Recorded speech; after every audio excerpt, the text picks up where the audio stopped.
Ko'p insonlar hayotdan to'ydim, zerikdim, charchadim deydi. Lekin haqiqat boshqacha. Ular hayotdan emas, o'z hayotidan zerikkan. Aslida esa dunyo juda keng, haddan tashqari keng.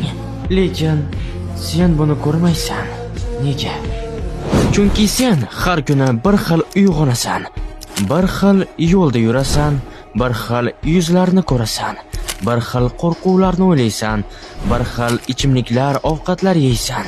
Shuning uchun dunyo sening ko'zingda kichkina ko'rinadi. Aslida dunyo seni siqmayapti. Sen o'zingni siqayapsan. Seni sindirayotgan narsa muammo emas. Seni yemirayotgan narsa bu takror. Bir xil kunlar, bir xil bahonalar, bir xil ertaga. Shu holatda yashab, hayotdan norozi bo'lish eng oson yo'l. Ammo bu zaiflar tanlovi.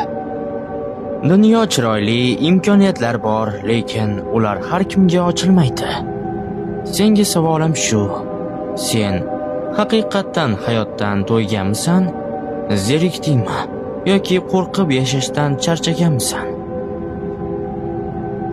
Agar ushbu gaplar senga ta'sir qilgan bo'lsa, like bos va kommentariyada dunyo deb yozib qoldir. Yana agar haqiqatdan rivojlanmoqchi bo'lsang, bizni sahifaga qo'shil. Kuning xayrli o'tsin yoki kechang.